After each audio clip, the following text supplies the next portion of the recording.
जय हिंद साथियों, स्वागत है आपका हमारे YouTube channel general studies tricks में। साथियों, आज हम लोग 26 अक्टूबर 2023 के डेली करंट अफेयर्स का एनालिसिस करेंगे और ये न्यूज़ PIB, द हिंदू और इंडियन एक्सप्रेस जैसे प्रोमिनेंट न्यूज़पेपर से ली गई है। तो ज़्यादा टाइम ना वेस्ट करते हुए हम लोग जंप करते हैं अपने पहले क्वेश्चन की ओर। तो साथियों, हमारा जो पहला क्वेश्चन है वो स्मॉल सेविंग इंस्ट्रूमेंट से रिलेटेड है। तो आपको ये बताना है स्मॉल सेविंग इंस्ट्रूमेंट से रिलेटेड कौन सा स्टेटमेंट इनकरेक्ट है। ठीक है, क्वेश्चन बहुत ध्यान से पढ़ना है तो आपका 50% आंसर सही हो जाएगा। ठीक है, अगर आप क्वेश्चन ही गलत रीड करेंगे और गलत आंसर उसके चक्कर में मार्क कर देंगे तो सारी आपकी मेहनत बेकार हो जाएगी। ठीक है, तो आपको हार्ड वर्किंग ही नहीं, अटेंटिव भी होना है। ठीक है, हार्ड वर्किंग तो है आप लोग, इसमें कोई डाउट नहीं है, पर अटेंटिव होना है कि करेक्ट पूछा है कि इनकरेक्ट पूछा है। ठीक है, तो साथियों, स्मॉल सेविंग इंस्ट्रूमेंट से रिलेटेड क्वेश्चन हैं, ऑप्शन हैं आपके सामने ये कि they are set of saving instruments managed by central government. Next option है it comprises instruments like national saving certificate, public provident fund. Third option है the money is put into a fund called national small saving fund. और last option है साथियों कि government resets the interest rate at the beginning of half year है। ठीक है, तो half yearly interest rates government set करती है स्मॉल सेविंग इंस्ट्रूमेंट से रिलेटेड। ठीक है, तो ये चार ऑप्शन है, आपको बताना है इनमें से गलत ऑप्शन कौन सा है। ठीक है, इनकरेक्ट ऑप्शन क्योंकि क्वेश्चन में पूछा गया है। तो साथियों, इसका इनकरेक्ट जो ऑप्शन है वो है फोर्थ वाला, ये government resets the interest rate at beginning of half year नहीं होगा, क्वार्टरली सेट करती है। ठीक है, क्वार्टरली इंटरेस्ट रेट सेट होते हैं गवर्नमेंट द्वारा। ठीक है, क्वार्टरली इंटरेस्ट रेट सेट होते हैं। हम लोग यहाँ देख लेते हैं नेशनल स्मॉल सेविंग इंस्ट्रूमेंट्स के बारे में। तो यहाँ पे ये सेविंग इंस्ट्रूमेंट्स है which is manage by central government with the name to encourage citizens to save regularly irrespective of their age. ठीक है, इसमें कौन कौन से इंस्ट्रूमेंट्स होते हैं? नेशनल सेविंग सर्टिफिकेट होता है, पब्लिक प्रोविडेंट फंड होता है, किसान विकास पत्र होता है, सुकन्या समृद्धि स्कीम होती है। ये सब जो है स्मॉल सेविंग्स इंस्ट्रूमेंट्स होते हैं, इसमें छोटी छोटी बचत की जाती है। ठीक है, और जो भी मनी रेज किया जाता है, जो भी पैसा इकट्ठा होता है, उसको क्या करते हैं, एक फंड में डाल देते हैं जिसका नाम होता है नेशनल स्मॉल सेविंग फंड। ठीक है, और जो गवर्नमेंट इसका इंटरेस्ट रेट सेट करती है वो eight the beginning of every quarter करती है। ठीक है, तो क्वार्टरली रेट इनके सेट होते हैं। ठीक है, ना कि हाफ ईयरली, ध्यान दीजिएगा, क्वार्टरली रेट इसके सेट होते हैं और यही क्वेश्चन था। ठीक है, theoretically since 2016 interest rate resetting has been on yields of government securities of corresponding maturity with some spread on scheme for senior citizens as advised by Shyamala Gopinath committee. ठीक है, तो खैर आपको ये नहीं पढ़ना है कि मतलब कैसे कैसे इसमें इंटरेस्ट रेट का वो होता है, बेस इंटरेस्ट रेट किस पे बेस्ड होता है, गवर्नमेंट सिक्योरिटीज़ की मेच्योरिटी जितना यील्ड करती है उस हिसाब से ही इंटरेस्ट रेट डिसाइड होता है, जैसा कि श्यामला गोपीनाथ कमेटी ने रिकमेंड किया था। ठीक है साथियों, तो ध्यान दीजिएगा, यहाँ पे ये तीनों स्टेटमेंट सही हैं, लास्ट वाला स्टेटमेंट गलत है। ठीक है साथियों, चलिए आगे बढ़ते हैं। यहाँ पे कुछ और स्मॉल सेविंग इंस्ट्रूमेंट्स की स्कीम के बारे में है, तो हम लोग देख लेते हैं। तो नेशनल सेविंग्स स्कीम जो है वो 2019 में अमेंड की गई थी। ठीक है, 2019 में अमेंड की गई थी, जिसमें मैक्सिमम इन्वेस्टमेंट लिमिट बढ़ाई गई थी। ठीक है, 4,50,000 से बढ़ा के 9 लाख कर दी गई थी फॉर सिंगल अकाउंट के लिए, और 9 लाख से 15 लाख कर दी गई थी, 9 लाख से 15 लाख कर दी गई थी जॉइंट अकाउंट के लिए। ठीक है, फ्रॉम 1 अप्रैल 2023। ठीक है, तो ये बढ़ा के क्या कर दिया गया, 4.5 से 9 लाख कर दी गई थी, 4.5 से 9 लाख, और फिर 9 लाख से 15 लाख जॉइंट अकाउंट के लिए। ठीक है, तो ये जो है जॉइंट अकाउंट का था और ये सिंगल अकाउंट का था। ठीक है, उसी तरीके से सीनियर सिटीजन सेविंग स्कीम 2019 को भी अमेंड किया गया था, 2023 में अमेंडमेंट हुआ था, और इसकी भी मैक्सिमम लिमिट जो है, इन्वेस्टमेंट लिमिट 15 लाख से 30 लाख कर दी गई है। ठीक है, हो सकता है आपके एग्जाम में ये पूछ ले कि सबकी इनकम मैक्सिमम लिमिट कितनी है, तो आपसे पूछ ले कि नेशनल सेविंग स्कीम की इनकम लिमिट इन्वेस्टमेंट लिमिट कितनी है, सीनियर सिटीजन की इन्वेस्टमेंट लिमिट कितनी है, महिला सम्मान सेविंग की मैक्सिमम इन्वेस्टमेंट कितनी है। ठीक है, तो आपको ये ही ध्यान देना, ये छोटी छोटी बातें ही ध्यान देनी है। ठीक है, तो अभी ये हाल ही में महिला सम्मान सेविंग सर्टिफिकेट आया था, उसमें भी आपको देख लेना है क्या क्या है इनकी बातें ये है कि ये मार्च 2025 तक वैलिड रहेंगी। ठीक है, और इसमें मैक्सिमम डिपॉजिट हो सकता है 2 lakh for a period of 2 years. ठीक है, मिनिमम डिपॉजिट कितना हो सकता है, 1,000। ठीक है, और इंटरेस्ट रेट जो रहेगा वो 7.5% पर एनम रहेगा, कंपाउंडेड क्वार्टरली। ठीक है, इंटरेस्ट रेट क्वार्टरली डिसाइड होता है, कंपाउंड भी क्वार्टरली ही होगा। ठीक है साथियों, तो यहाँ पे हम लोगों ने नेशनल सेविंग स्कीम के बारे में जो अमेंडमेंट हुआ था अभी 2023 में, उसके बारे में देख लिया, और सीनियर सिटीजन्स के मैक्सिमम लिमिट के बारे में देख लिया, कितनी है 30 लाख। नेशनल सेविंग में कितनी है, इंडिविजुअल अकाउंट 9 लाख इन्वेस्ट कर सकता है मैक्सिमम, और जॉइंट अकाउंट कितना कर सकता है 15 लाख। ठीक है, और सीनियर सिटीजन कितना इन्वेस्ट कर सकते हैं सीनियर सिटीजन सेविंग स्कीम में, 30 लाख इन्वेस्ट कर सकते हैं, और महिला सम्मान सेविंग सर्टिफिकेट में मैक्सिमम 2 लाख तक डिपॉजिट किया जा सकता है। ठीक है, आशा करते हैं आपको ये सारी चीज़ें समझ में आ गई होंगी। हम लोग बढ़ते हैं अपने नेक्स्ट क्वेश्चन की ओर साथियों। नेक्स्ट क्वेश्चन है साथियों वियना कन्वेंशन से रिलेटेड। अगर आप पढ़ रहे हैं कि इंडिया और कनाडा का भी हाल ही में बहुत रिश्ते काफ़ी डिप हो चुके हैं, तो उसी के परिप्रेक्ष्य में, उसी के कॉन्टेक्स्ट में ये वियना कन्वेंशन हुआ था। ठीक है, तो बताइएगा कि वियना कन्वेंशन किससे रिलेटेड है। हमने आपको काफ़ी हिंट दे दी है। ठीक है, आपके ऑप्शन है साथियों ओजोन डिप्लीशन से related, primary health for all, third option है डिप्लोमेटिक इम्यूनिटी, या सस्टेनेबल डेवलपमेंट। तो साथियों इसका सही आंसर है डिप्लोमेटिक इम्यूनिटी। ठीक है, डिप्लोमेटिक इम्यूनिटी जो है वियना कन्वेंशन से रिलेटेड है। ठीक है, डिप्लोमेटिक इम्यूनिटी वियना कन्वेंशन से रिलेटेड है। और ये जो वियना कन्वेंशन ऑन डिप्लोमेट्स है, ये साइन हुआ था कब, 18 अप्रैल 1961 में। ठीक है, this convention is fundamental document in international law and governs the conduct of diplomatic relations between independent states. ठीक है, तो वियना कन्वेंशन किससे रिलेटेड है साथियों, ये डिप्लोमेटिक इम्यूनिटी से रिलेटेड है। ठीक है साथियों, इजी सा था, डायरेक्ट सा था, इसमें ज़्यादा कुछ एक्सप्लेन करने की चीज़ नहीं है, बस आप समझ लीजिएगा और थोड़ा सा दिमाग में रख लीजिएगा कि वियना कन्वेंशन किससे रिलेटेड है, वो डिप्लोमेटिक इम्यूनिटी से रिलेटेड है। ठीक है, चलिए आगे बढ़ते हैं। नेक्स्ट क्वेश्चन है साथियों नंदगौड़ा योजना पोर्टल से रिलेटेड। ठीक है, तो नंदगौड़ा योजना पोर्टल किस स्टेट से रिलेटेड है आपको ये बताना है। ठीक है, डायरेक्ट क्वेश्चन है। तो आपके ऑप्शन है साथियों उत्तराखंड, यूपी, पंजाब या ओडिशा। तो साथियों इसका सही आंसर जो है वो है उत्तराखंड। ठीक है, तो ये उत्तराखंड से रिलेटेड है, ये पोर्टल जो है उत्तराखंड से रिलेटेड है। ठीक है, तो नंदगौड़ा योजना portal is an online facility to be annually available to about 50,000 girls who are permanent resident of Uttarakhand. ठीक है, तो गर्ल रेजिडेंट्स के लिए ये उत्तराखंड की ये नई योजना है। ठीक है, it allowed girls in Uttarakhand to apply for financial assistance. ठीक है, तो इसके नंदगौड़ा योजना के अंतर्गत क्या है, उत्तराखंड की जो गर्ल्स हैं उनको फाइनेंशियल असिस्टेंस मिलेगा। ठीक है, ध्यान दीजिएगा ये उत्तराखंड की योजना है। ठीक है साथियों, चलिए आगे बढ़ते हैं।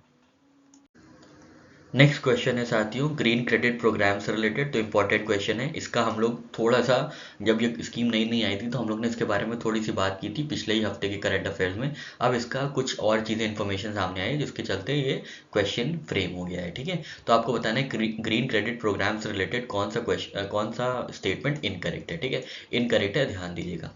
तो आपके ऑप्शन हैं साथियों ये, पहला ऑप्शन है green credit program is in the union budget 2023 और 2022, मतलब 2023 का बजट में था green credit program.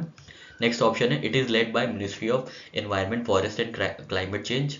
Next option है साथियों Indian council of forestry research and education will be administrator of green credit program. And last option is it will encourage private sector industries. तो आपको बताना है कौन सा जो स्टेटमेंट है वो इनकरेक्ट है। तो साथियों इसमें जो सही आंसर है और जो इनकरेक्ट स्टेटमेंट है वो है green credit program in union budget of 23-24। ठीक है, 23-24 के बजट में था, इस साल के बजट में था। ठीक है, ग्रीन क्रेडिट प्रोग्राम के बारे में ये ऑप्शन आपका गलत हो जाता है। ठीक है, तो ग्रीन क्रेडिट प्रोग्राम जो है 2023 में लॉन्च हुआ था और ये यूनियन बजट 2023-24 में इसका मेंशन था। इसकी मिनिस्ट्री कौन सी है, पेरेंट मिनिस्ट्री कौन सी है, ministry of environment forest and climate change. तो ये ग्रीन क्रेडिट प्रोग्राम क्या है, क्रेडिट से याद रखना है, क्या याद रखना है कि ये मार्केट बेस्ड प्रोग्राम है। ठीक है, मार्केट बेस्ड मैकेनिज्म है। ठीक है, for undertaking environment friendly activities such as afforestation, water conservation and by providing additional incentives in the form of green credits. ठीक है, जैसे कोई वाटर कंजर्वेशन के लिए कोई कंपनी है, मान लीजिए ए कंपनी है, ठीक है। ए कंपनी है, उन्होंने ए इंडस्ट्री है, ठीक है, कोई ऐसी इंडस्ट्री है जो वाटर का बहुत ज़्यादा यूसेज करती है, पर उन्होंने ऐसी टेक्निक यूज़ की है या ऐसी अपनी टेक्नोलॉजी डिप्लॉय कर दी है अपनी इंडस्ट्रीज़ में, जिसके चलते वाटर कंजर्वेशन हो रहा है, ठीक है, या अपने चारों तरफ वाटर कंजर्वेशन स्ट्रक्चर सेटअप कर लिए हैं, रेन वाटर हार्वेस्टिंग सेटअप कर लिए, जोहार्ड्स बना दिए हैं, ठीक है। तो ऐसे या ट्यूबवेल्स को या ट्यूब्स वो क्या कहते हैं वेल्स डग कर लिए हैं, ताकि जो रेन वाटर है वो एक जगह इकट्ठा हो जाए, एक्यूमुलेट हो जाए और वाटर कंजर्वेशन हो। तो इस एक्टिविटी से इनको ग्रीन क्रेडिट प्राप्त होगा, और जो ये ग्रीन क्रेडिट मिलेगा ये ग्रीन बॉन्ड की तरह होगा, जिसको वो एडिशनली सेल कर सकते हैं, ठीक है। तो ये मार्केट बेस्ड मैकेनिज्म है।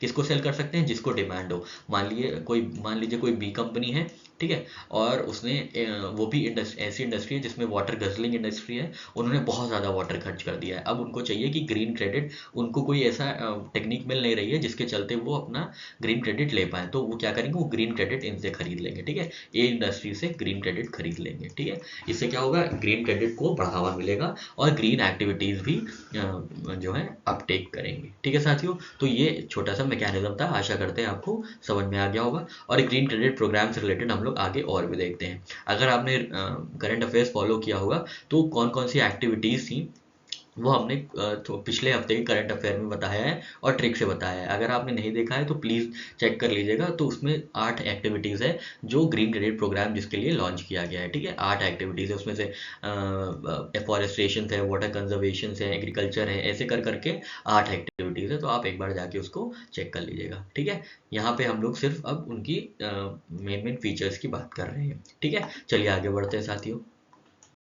तो देखिए यहाँ पे ये एक मार्केट बेस्ड इंस्ट्रूमेंट है, ठीक है, which will incentivize individuals, industries and local bodies for their voluntary environmental actions across diverse sectors, ठीक है। तो इसमें आपको ग्रीन क्रेडिट मिलेगा अगर आप ऐसी एक्टिविटीज़ करते हैं जिससे कि वाटर कंजर्वेशन होगा या एनवायरनमेंट को जो है मतलब इन्वायरमेंटल कंजर्वेशन होगा या एनवायरनमेंट का जो हार्मफुल इम्पैक्ट्स है वो मिनिमाइज होंगे। तो इसके लिए आपको ग्रीन क्रेडिट मिलेगा, ठीक है। इसका एडमिनिस्ट्रेटर कौन है? एडमिनिस्ट्रेटर है Indian council of forestry research and education, ठीक है, ये भोपाल में सिचुएटेड है, ठीक है। Indian council of forestry education and research, forestry research and education will be administrator of green credit programme, ठीक है। ग्रीन क्रेडिट प्रोग्राम के ये होंगे, ठीक है, और इसके लिए एक स्टीयरिंग कमेटी बनाई जाएगी। ये पढ़ने की जरूरत नहीं है, बस आप एक बार रेटिंग मान लीजिएगा, जो डिसाइड करेगा कि क्या कैसे कैसे इंस्टीट्यूशनलाइज किया जाए, उसके रूल्स क्या होंगे।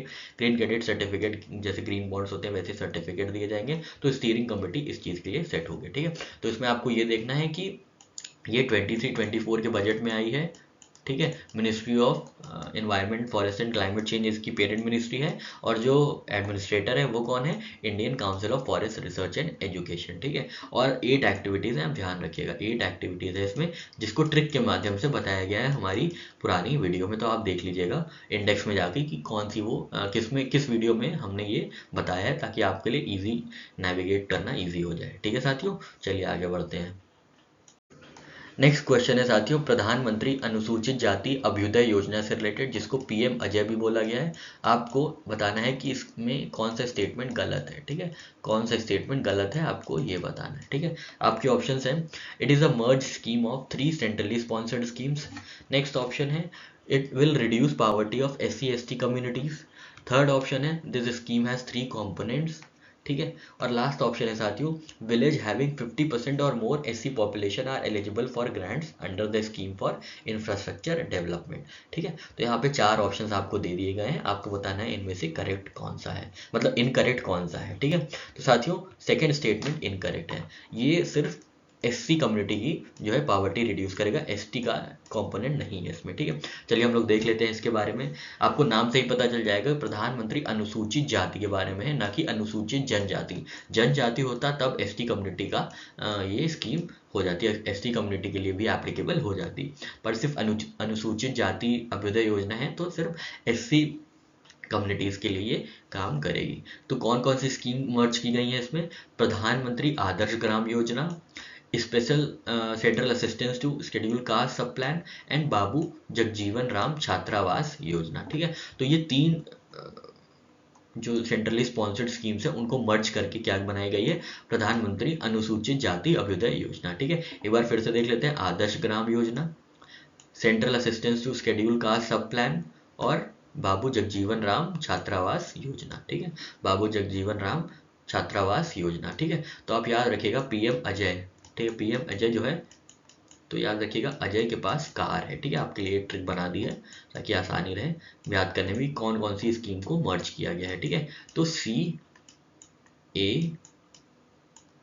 ठीक है, तो आर से याद रखिएगा राम मतलब जगजीवन राम छात्रावास, ए से याद रखिएगा आदर्श ग्राम योजना, और सी से याद रखिएगा central assistance to schedule caste sub plan, ठीक है, special central assistance to schedule caste sub plan, ठीक है, CAR, ठीक है। ये जो है मर्ज कर दी गई है इनटू प्रधानमंत्री अनुसूचित जाति अभ्युदय योजना। कौन कौन सी? Central assistance to schedule caste sub plan, ए से आदर्श ग्राम योजना, आर से राम छात्रावास योजना मतलब पंडित बाबू जगजीवन राम छात्रावास योजना, ठीक है साथियों। आशा करते हैं आपको ये ट्रिक समझ में आ गई होगी। और चीज़ें देख लेते हैं। It will reduce poverty of SC community, ठीक है, SC कम्युनिटी के लिए ये लाई गई है ये जो स्कीम है।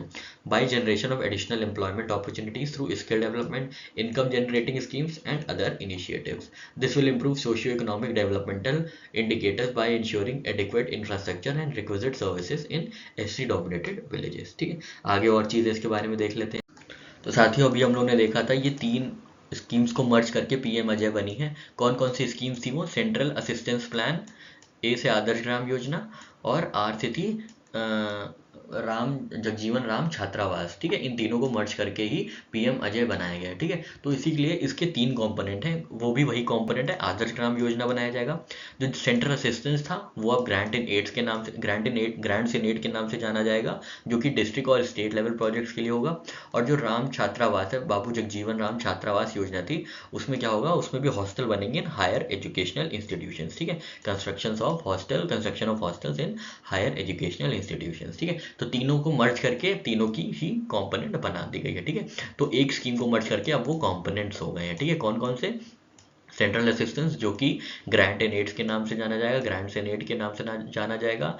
फिर आदर्श ग्राम योजना, वो भी आदर्श ग्राम योजना को जिन गांव में SC डोमिनेटेड विलेज है जो भी, वो उनको डेवलप किया जाएगा आदर्श ग्राम योजना में।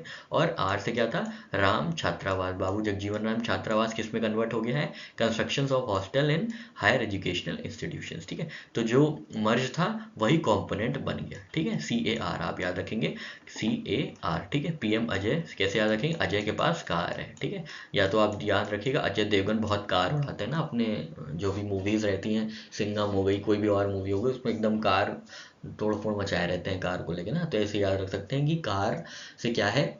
एक तो सेंट्रल असिस्टेंस प्लान है, फिर ए से आदर्श ग्राम योजना है, और आर से है राम छात्रावास। तो ये तीनों चीज़ों को मर्ज कर दिया, ये तीनों स्कीम्स को मर्ज करके पीएम अजय योजना बनाई गई है, ठीक है साथियों। चलिए आगे बढ़ते हैं और कुछ और रिलेटेड इन्फॉर्मेशन इसी स्कीम से देख लेते हैं।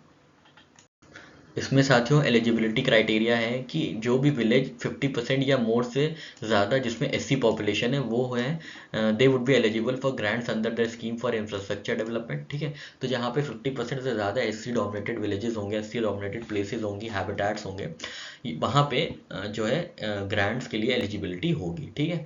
और जो स्कीम है ये इम्प्लीमेंट होगी through out India accept north east, ठीक है, अरुणाचल प्रदेश, नागालैंड, मेघालय, मिजोरम, और अंडमान निकोबार, दादरा नगर हवेली, दमन एंड दीव एंड लक्षद्वीप, ठीक है। तो नॉर्थ स्टेट में सिर्फ 4 होंगे, ठीक है, अरुणाचल प्रदेश, नागालैंड, मेघालय और मिजोरम जहाँ पे नहीं लागू होगी ये स्कीम। और यूटी में कौन कौन सी है? Andaman Nicobar, Dadra and Nagar Haveli, Daman and Diu, Ladakh and Lakshadweep, ठीक है। मतलब दिल्ली, चंडीगढ़ और पुदुचेरी में ये लगेगी, ठीक है। दिल्ली, चंडीगढ़ और पुदुचेरी यूनियन टेरिटरी में ये लागू होगी, ठीक है। स्पेशल प्रोविजंस क्या क्या है?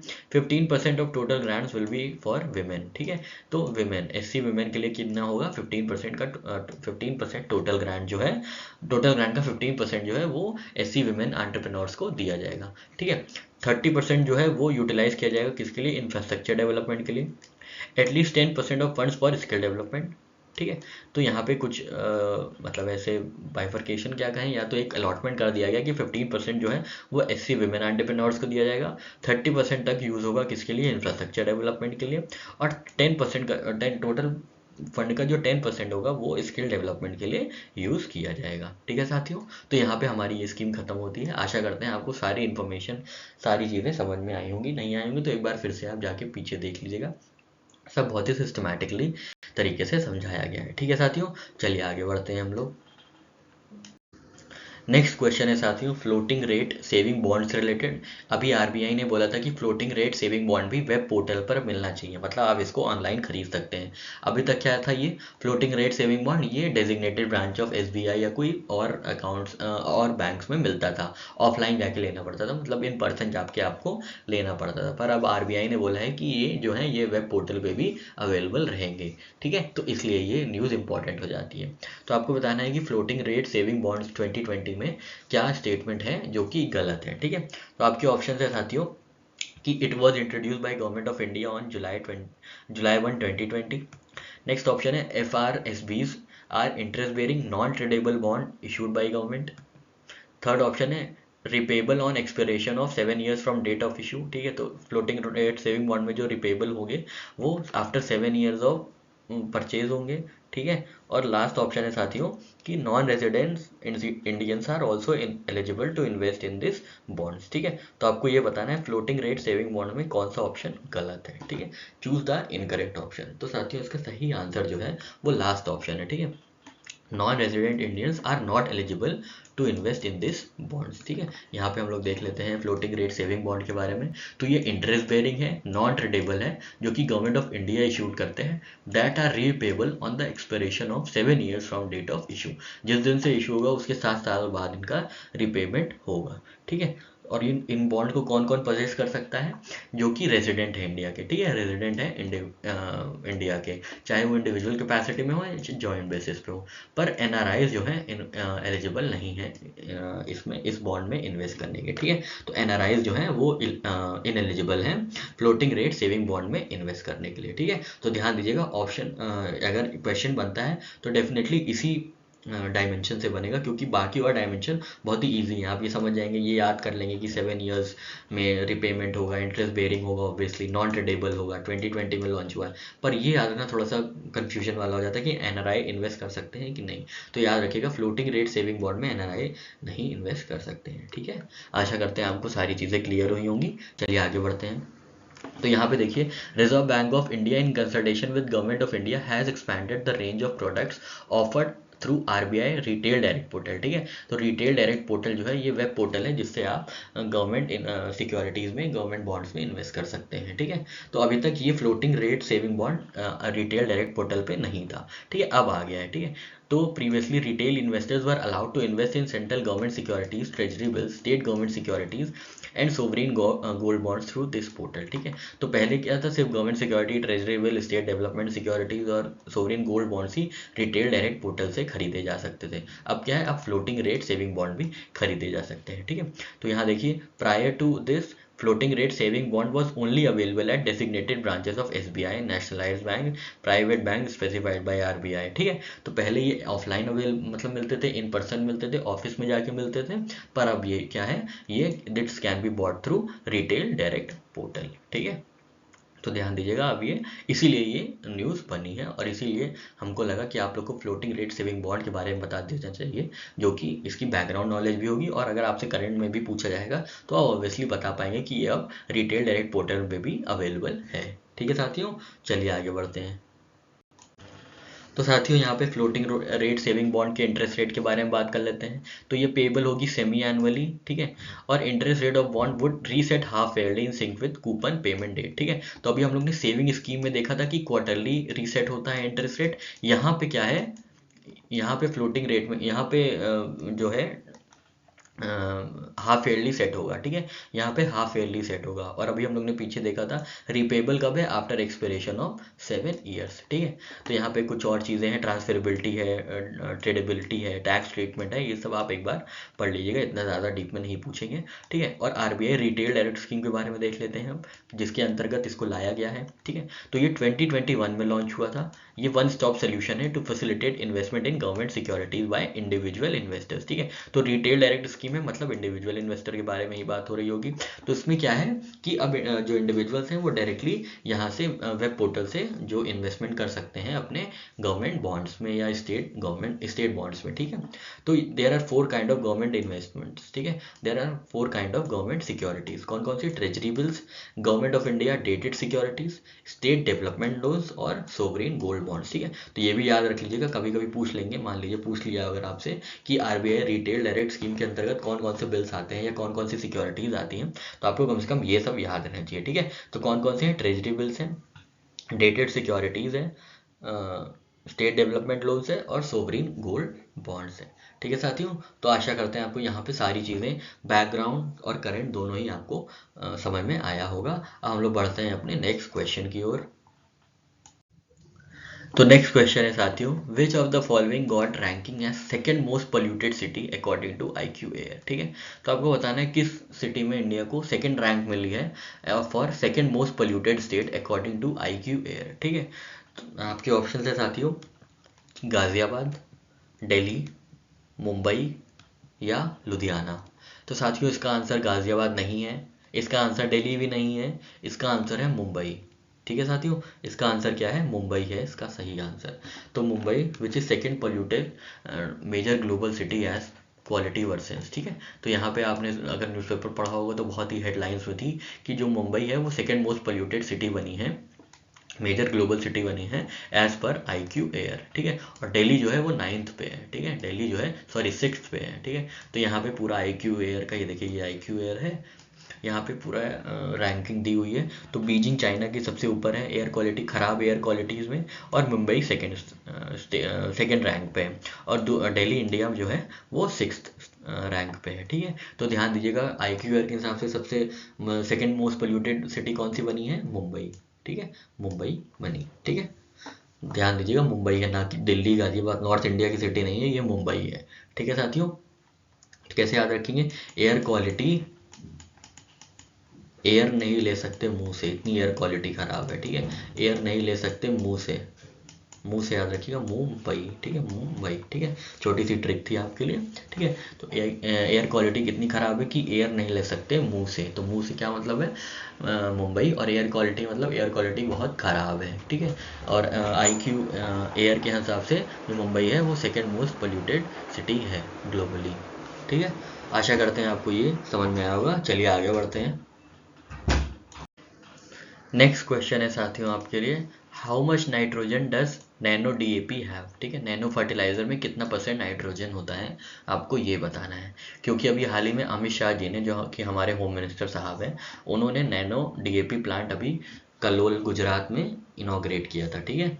तो इसके संदर्भ में ये क्वेश्चन बनता है, ठीक है। वैसे तो आपको पता होगा, अभी आपसे पूछेगा कोई कि नैनो प्लांट कहाँ है तो आप बता देंगे कलोल में, पर एक्चुअली में अब जो क्वेश्चंस का लेवल है वो थोड़ा सा अलग हो रहा है, थोड़ा सा हाई हो रहा है। तो हम लोग को अपनी प्रिपरेशन भी उसी अकॉर्डिंगली, उसी सेट ऑफ पैटर्न में करनी है, ठीक है। तो आपको ये बताना है कि कितना % नाइट्रोजन होता है नैनो DAP में, ठीक है। तो आपके ऑप्शन है साथियों 8%, 16%, 12% या 20%।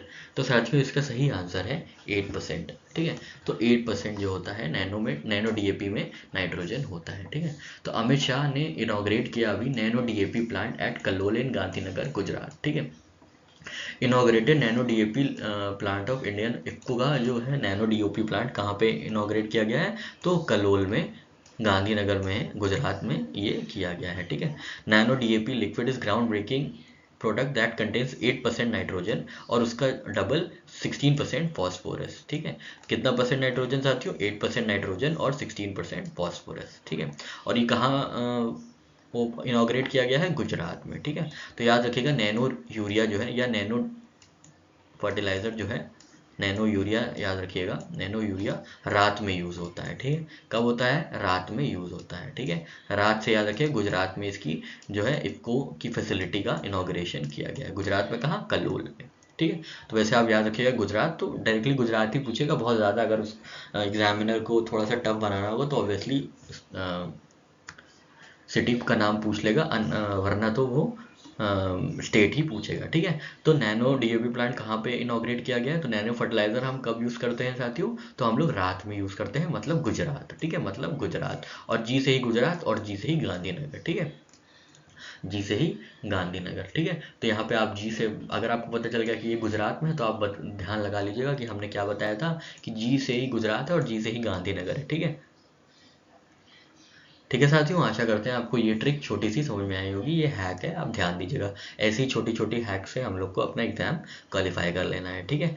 और जो डीएपी लिक्विड है, is an efficient source of nitrogen and phosphorus which helps in overcoming their deficiency in soil, ठीक है। तो डीएपी में हम लोग ने देखा ही कि 8% नाइट्रोजन होती है। एक्चुअली जो इंडियन सॉइल्स हैं वो खासे डेफिशिएंट है नाइट्रोजन में, ठीक है। तो इसलिए एप्लीकेशन ऑफ फर्टिलाइजर किया जाता है, ठीक है, क्योंकि नाइट्रोजन चाहिए होता है, ठीक है। और नाइट्रोजन जो है इंडियन सॉइल्स में डेफिशिएंट होता है, ठीक है। तो और ये इसमें कितना परसेंट नाइट्रोजन है? 8% नाइट्रोजन है और 16% फॉस्फोरस है, ठीक है साथियों। चलिए आगे बढ़ते हैं।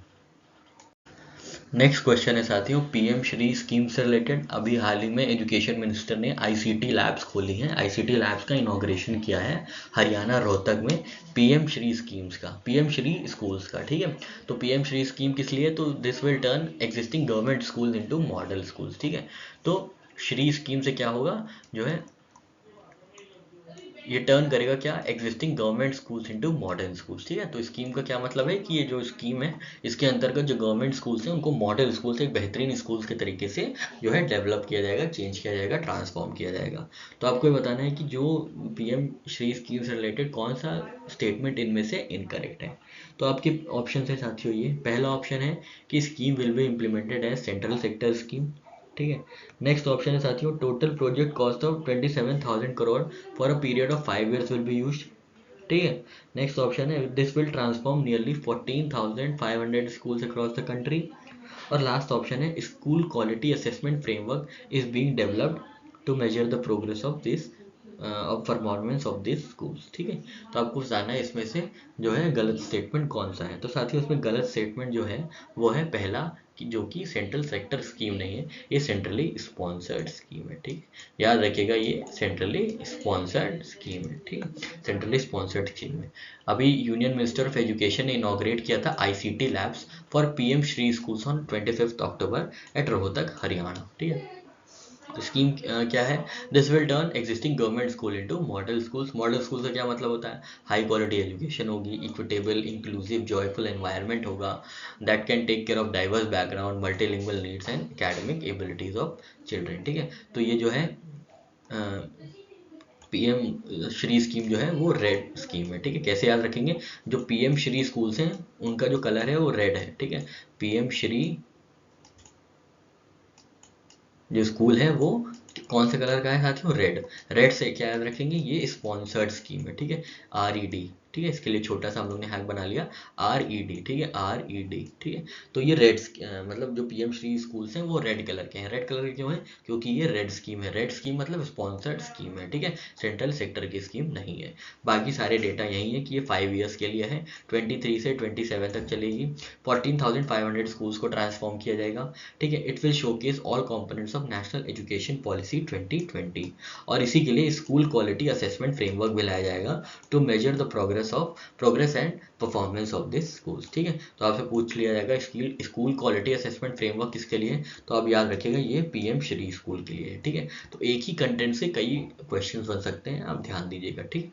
तो स्कूल क्वालिटी असेसमेंट फ्रेमवर्क किसके लिए है, वो पीएम श्री स्कूल्स के लिए है, ठीक है। पीएम श्री स्कूल कौन से कलर के हैं साथियों, रेड कलर के हैं। क्यों, क्योंकि ये रेड स्कीम है। रेड मतलब स्पॉन्सर्ड, ठीक है, लास्ट में रेड आता है तो हम लोग ने रेड से इसका निमोनिक बना लिया है, ठीक है साथियों।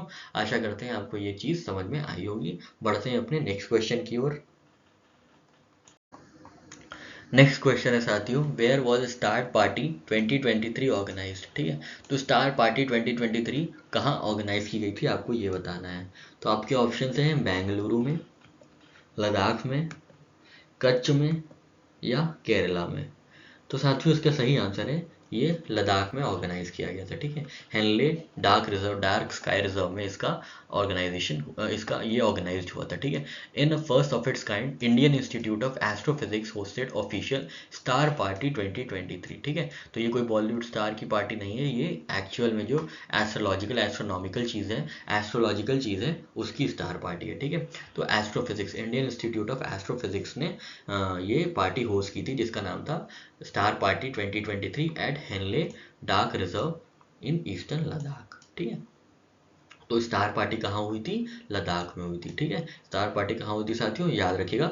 तो स्टार पार्टी में सब लड़ पड़े, ठीक है। स्टार पार्टी में सब लड़ पड़े, याद रखिएगा, ठीक है। स्टार पार्टी में सब लड़ पड़े, लड़ से याद रखिएगा लड़ाक, ठीक है, LED, ठीक है। स्टार पार्टी में क्या हुआ? सब लड़ पड़े, ठीक है। तो आपको याद होगा स्टार पार्टी में बहुत लड़ाई झगड़े होते हैं, कोई किसी को मार रहा है, कोई किसी को कुछ बोल रहा है, ठीक है। तो याद रखिएगा कि स्टार पार्टी कहाँ हुई थी? लद्दाख में। कहाँ? लद्दाख में। लद्दाख में क्या है? हनले डार्क स्काई रिजर्व, ठीक है, जहाँ पे ये स्काई पार्टी ऑर्गेनाइज की गई थी। इसका मकसद क्या था? इसका मकसद था to preserve dark skies by reducing light pollution in surrounding areas, ठीक है। तो देखिए हम लोग इतने डेवलप हो गए हैं, लेकिन हम लोग नहीं समझते कि हमारे अलावा भी जीव हैं, हमारे अलावा भी लिविंग बींग्स हैं। तो क्या होता है कि जैसे हम लोग ने हाईवेज पे खूब ढेर सारी लाइटें लगा रखी हैं, बहुत ज़्यादा चमचमाती लाइटें हर जगह हो गई हैं, तो इससे क्या होता है? इन लोग का स्लीपिंग पैटर्न डिस्टर्ब होता है। जो भी ऑर्गेनिजम्स, छोटे छोटे ऑर्गेनिजम्स, नॉक्टर्नल ऑर्गेनिजम्स होते हैं, उनका स्लीपिंग पैटर्न डिस्टर्बेंस होता है, ठीक है। तो इसलिए ये लाइट पोल्यूशन बहुत हार्मफुल होते हैं उन लिविंग बीइंग्स के लिए जो कि एकदम मतलब अंधेरा चाहते हैं, ठीक है। तो इसी के लिए ये इसका स्टार पार्टी ऑर्गेनाइज की गई थी, जिसके चलते लाइट पोल्यूशन रिड्यूस हो, ठीक है, लाइट पोल्यूशन रिड्यूस हो, और जो लिविंग बीइंग्स हैं जिनको इससे तकलीफ होती है, उनकी तकलीफ थोड़ा सा कम हो, ठीक है। और ये एस्ट्रो टूरिज्म को भी प्रमोट करेगा, ठीक है साथियों। तो लद्दाख पार्टी कहाँ हुई है? अरे सॉरी, स्टार पार्टी कहाँ हुई है? जहाँ सब लड़ रहे हैं, लड़ मतलब लद्दाख में, ठीक है। तो स्टार पार्टी कहाँ हुई है साथियों? लद्दाख में हुई है, ठीक है साथियों। चलिए आगे बढ़ते हैं। नेक्स्ट क्वेश्चन है साथियों, which of the following country witnessed a 1 day strike by women to protest against gender discrimination, ठीक है। तो किस कंट्री ने अभी प्रोटेस्ट, हाल ही में प्रोटेस्ट विटनेस किया था? 1 day strike by women to protest against gender discrimination, ठीक है। ये बहुत ही इंपॉर्टेंट क्वेश्चन है, ध्यान दीजिएगा, ठीक है। और आपके ऑप्शन है साथियों, आइसलैंड, डेनमार्क, फिनलैंड या स्वीडन। तो साथियों इसका सही आंसर है आइसलैंड, ठीक है। तो आप चौंक जाएंगे कि 15 साल से जो है आइसलैंड, मतलब 14 साल से ग्लोबल जेंडर गैप में, 14 कॉन्जिक्यूटिव ईयर से ग्लोबल जेंडर गैप में आइसलैंड नंबर 1 पे है। फिर भी वहाँ पे जो है ग्लोबल जेंडर डिस्क्रिमिनेशन है, जेंडर पे गैप है, ठीक है, जेंडर बेस्ड वायलेंस है, ठीक है। तो जो ये देखिए यहाँ पे रैंकिंग कितनी सी हॉलो सी साउंड होती है कि जहाँ पे जो कंट्री एकदम टॉप पे है वहाँ पे भी जेंडर पे गैप्स हैं, वहाँ पे भी जेंडर बेस्ड वायलेंस है, ठीक है। तो ध्यान दीजिएगा कि आइसलैंड में अभी विटनेस हुआ है क्या? 1 डे स्ट्राइक बाय विमेन, ठीक है, to protest against gender discrimination. कहाँ हुआ है? आइसलैंड में हुआ है, ठीक है। तो याद रखिएगा, विमेन स्ट्राइक किस लिए कर रही हैं? आइस के लिए कर रही हैं, ठीक है। किसके लिए? बर्फ के लिए कर रही है। तो बर्फ से याद रखिएगा आइसलैंड, ठीक है साथियों। आशा करते हैं आपको ये छोटी सी हैक समझ में आई होगी, और ये क्वेश्चन ध्यान दीजिएगा, ध्यान से पढ़िएगा, ठीक है साथियों। चलिए आगे बढ़ते हैं हम लोग। साथियों अब यहाँ पे कुछ वन लाइनर्स हैं जो हम लोग देख लेते हैं। तो चेतन भगत साहब हैं जो कि 2 स्टेट्स के भी ऑथर हैं, तो उनको हेनरी हार्विन एजुकेशन का जो है ब्रांड एम्बेसडर बनाया गया, ठीक है। किसका? हेनरी हार्विन एजुकेशन का, ठीक है, हेनरी हार्विन एजुकेशन का, ठीक है, हेनरी हार्विन एजुकेशन का ब्रांड एम्बेसडर बनाया गया है, ठीक है। नेक्स्ट न्यूज़ है साथियों, एयर मार्शल साधना एस नायर को रोल मिला है किसका? डायरेक्टर जनरल हॉस्पिटल सर्विसेज का, ठीक है। तो डायरेक्टर जनरल हॉस्पिटल सर्विसेज की जो हेड हो गई हैं वो हैं एयर मार्शल साधना एस नायर, ठीक है। तो याद रखिएगा, हॉस्पिटल कोई भी जाता है तो सैड हो जाता है, ठीक है, सैड हो जाता है, तो सैड से याद रखिएगा सैडना, ठीक है, सैडना, ठीक है। तो हॉस्पिटल में जो भी जाता है वो सैड हो जाता है ना, तो हम लोग ऐसे याद रख लेंगे कि डायरेक्टर जनरल हॉस्पिटल सर्विसेज की जो हेड हो गई हैं वो सैड है, सैड से याद रखेंगे सैडना एस नायर, ठीक है। छोटा सा हैक था, आशा करते हैं आपको समझ में आया होगा। नेक्स्ट है साथियों अपने माही भाई से रिलेटेड, तो महेंद्र सिंह धोनी साहब को लेस का जो है ब्रांड एम्बेसडर बनाया गया है, ठीक है, लेस का ब्रांड एम्बेसडर बनाया गया है with campaign no less no game, ठीक है। तो किसको बनाया गया है साथियों? महेंद्र सिंह धोनी को बनाया गया है, ठीक है। नेक्स्ट है साथियों, कतर एनर्जी ने पार्टनरशिप की है इटली के साथ to supply LNG for a period of 27 years. ठीक है, तो सब कतार, ये ऐसे याद रखेंगे, सब कतार में खड़े थे, सब कतार में LNG के लिए खड़े हैं। ठीक है, सब कतार में LNG के लिए खड़े हैं, LNG के लिए खड़े हैं और ताली बजा रहे हैं। ठीक है, और ताली बजा रहे हैं। ठीक है, तो कतार से याद रखिएगा कतर, LNG से याद रखिएगा LNG के लिए, LNG सप्लाई के लिए, और ताली से याद रखिएगा इटली। ठीक है, तो कतर में सब LNG के लिए खड़े होकर ताली बजा रहे हैं। ठीक है, कतर में सब कतार में सब खड़े हैं, कतार मतलब क्यू मतलब लाइन। ठीक है, कतार में सब खड़े होकर LNG के लिए ताली बजा रहे हैं। ठीक है, LNG के लिए ताली बजा रहे हैं। तो यहाँ से तीनों डायमेंशन कवर हो गए। याद रखिएगा 27 साल के लिए ये पार्टनरशिप की गई है, इसीलिए ये इंपॉर्टेंट हो जाती है। ठीक है, नेक्स्ट है साथियों रिचर्ड राउंट्री। तो ये भाई साहब है रिचर्ड राउंट्री, इनका अभी हाल ही में डेथ हो गई है, और ये पहले ब्लैक एक्शन हीरो थे। ठीक है, पहले ही ब्लैक एक्शन हीरो थे रिचर्ड राउंट्री। ठीक है, रिचर्ड राउंट्री, इनकी डेथ हो गई है, ही पास्ड अवे एट 81। ठीक है, ये साहब है रिचर्ड राउंट्री। ठीक है, एक बार फिर से देख लेते हैं जल्दी से। तो चेतन भगत हार्वेन एजुकेशन। ठीक है, हार्वेन education. Sadhana S Nair director general hospital services. तो कैसे याद रखेंगे, हॉस्पिटल में जो भी जाएगा वो सैट हो जाएगा, तो सैट से साधना एस नायर। माही भाई महेंद्र सिंह धोनी लेस के ब्रांड एम्बेसडर बने हैं। कतार में LNG के लिए ताली बजा रहे हैं, तो कतार और इटली, ताली से इटली और LNG के लिए मतलब LNG सप्लाई के लिए पार्टनरशिप हुई है 27 ईयर्स के लिए। और Richard Roundtree first black action hero. ठीक है, यहाँ पे ऑब्ituary हम लोग ने देख ली। कुछ और वन लाइनर्स देख लेते हैं जल्दी से साथियों। अभी US प्रेसिडेंट जो बाइडन ने अभी रिसेंटली हाल में ही दो इंडियंस को अवार्ड दिया है, white house national medal for technology and innovation and national medal of science. ठीक है, तो national medal for technology and innovation किसको मिला है, अशोक गाडगिल साहब को मिला है। और नेशनल मेडल ऑफ साइंस किसको मिला है, सुब्रा सुरेश को मिला है। ठीक है, सुब्रा सुरेश को। तो एस से याद रखिएगा साइंस का है, एस से ही सुब्रा सुरेश का है। ठीक है, तो ये छोटा सा हैक है। और जो टेक्नोलॉजी के लिए क्या रखेंगे, टेक्नोलॉजी गाड़ दी गई है। ठीक है, टेक्नोलॉजी एकदम गाड़ दी गई है। ठीक है, टेक्नोलॉजी जो है एकदम गाड़ दी गई है, GAD गाड़ दी गई है। ठीक है, ठीक है, टेक्नोलॉजी गार्ड के लिए। ठीक है साथियों, तो ये छोटा सा हैक है, ध्यान दीजिएगा। राजकुमार राव साथियों कैसे याद रखेंगे, जो भी इलेक्शन का पहले ये देख लेते हैं कि इलेक्शन कमीशन जो है उन्होंने अपॉइंट किया है किसको, राजकुमार राव को एज नेशनल आइकन। ठीक है, तो जो भी इलेक्शन जीतेगा वो राज करेगा ना, तो ऐसे याद रखेंगे राजकुमार राव। ठीक है, तो इनको इलेक्शन कमीशन ने क्या है, नेशनल आइकन बनाया है। ठीक है, नेक्स्ट है साथियों माइक जॉनसन, ये जो है अब हाउस ऑफ रिप्रेजेंटेटिव्स के स्पीकर बने हैं। ठीक है, तो US असेंबली के ये स्पीकर बने हैं। ठीक है, तो कैसे याद रखेंगे, जो भी स्पीकर होगा वो माइक पे बोलेगा ना, माइक पे, तो माइक जॉनसन। ठीक है, चलिए एक बार फिर से देख लेते हैं। टेक्नोलॉजी गाड़ दी गई है। ठीक है, एकदम पूरे अच्छे तरीके से गाड़ दी गई है, तो technology Gadgil. National medal of science, ऐसे सुब्रा सुरेश। राजकुमार राव, जो भी इलेक्शन जीतेगा वो राज करेगा, तो राजकुमार राव इलेक्शन कमीशन। और माइक जॉनसन, जो भी स्पीकर होगा वो माइक पे बोलेगा, तो माइक जॉनसन। ठीक है साथियों, चलिए आगे बढ़ते हैं। नेक्स्ट न्यूज़ है साथियों, पहले वर्टिकल विंड टनल से रिलेटेड। तो इंडियन आर्मी ने अभी इंस्टॉल किया है अपना first vertical wind tunnel to train special forces in training school. ठीक है, तो ये कहाँ पे खुला है, ये हिमाचल प्रदेश में खोला गया है, फर्स्ट वर्टिकल विंड टनल। ठीक है, फर्स्ट वर्टिकल विंड टनल कहाँ पे, हिमाचल प्रदेश में खोला गया है। ठीक है साथियों, नेक्स्ट है साथियों, all India institute of Ayurveda जो है अपना 6th फाउंडेशन डे मना रहे हैं, कब, 20 अक्टूबर को। ठीक है, 20 अक्टूबर को इन्होंने अपना 6th फाउंडेशन डे मनाया। ठीक है, गौरी वेपन सिस्टम किसका है, तो ये पाकिस्तान का है। ठीक है, पाकिस्तान का गौरी वेपन सिस्टम। ठीक है, पहला वर्टिकल विंड टनल कहाँ है साथियों, हिम में है, हिम मतलब हिमाचल प्रदेश, वैसे तो हिम का मतलब होता है पर्वत। ठीक है, हिम में है ये पहला vertical wind Himachal vertical wind tunnel. ठीक है, तो याद रखिएगा जो वर्टिकल विंड होती है वो हिम में होती है। ठीक है, हिम में होती, हिम मतलब Himachal. All India institute of Ayurveda क्या कर रहे हैं, 6th फाउंडेशन डे सेलिब्रेट कर रहे हैं। गौरी वेपन सिस्टम किसका है, पाकिस्तान का है। ठीक है साथियों, चलिए आगे बढ़ते हैं। नेक्स्ट है साथियों कोटक महिंद्रा बैंक से रिलेटेड।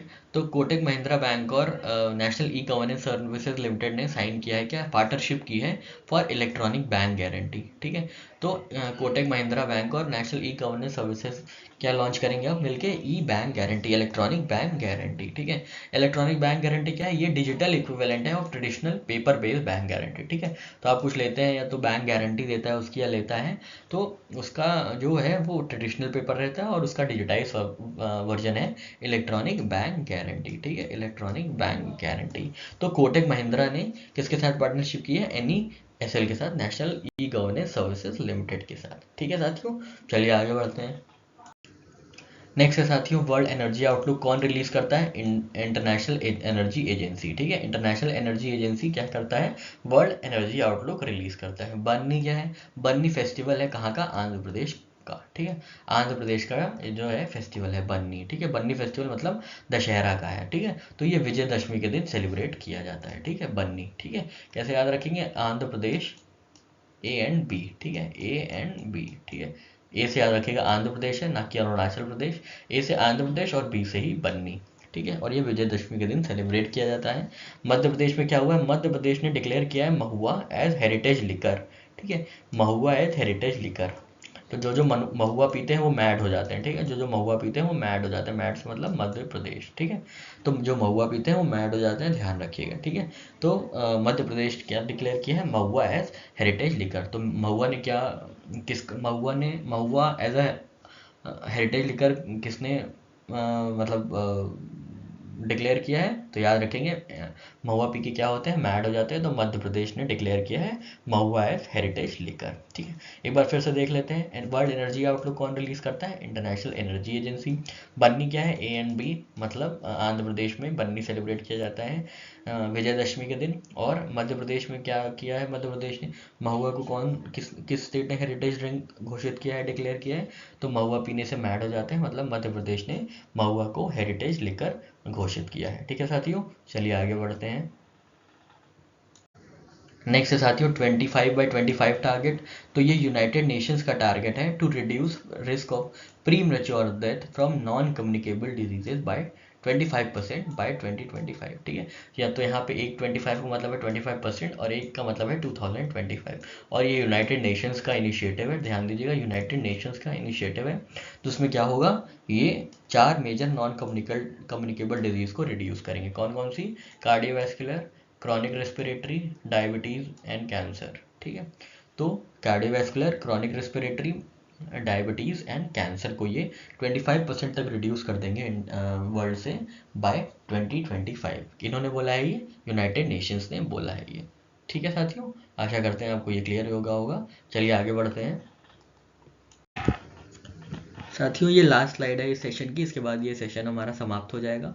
तो आपको साइक्लोन हमून के बारे में ध्यान देना चाहिए कि हमून जो है इसका नाम किसने दिया है, हमून का ईरान ने। ठीक है, हमून का नाम किसने दिया है, ईरान ने। अभी हम लोगों ने थोड़े दिन पहले देखा था कि साइक्लोन तेज आ रहा है मुंबई में, तो हम लोग ने कैसे याद किया था कि जो मुंह के तेज होते हैं वही जानते हैं। ठीक है, जो मुंह के तेज होते हैं, तो जो मुंह के तेज होते हैं, ठीक है, ये तो ये तेज नाम किसने दिया था, इंडिया ने दिया था। मुंह के तेज होते हैं इंडियन। ठीक है, ऐसे याद किया था ना हमने। और ये कहाँ आया था, ये मुंबई में आने वाला था, वहाँ पे जो है वार्निंग डिक्लेयर की गई थी। ठीक है, साइक्लोन हमून इसी तरह किसने नाम दिया है, तो ईरान ने दिया है। ठीक है, कैसे याद रखेंगे, हैरान।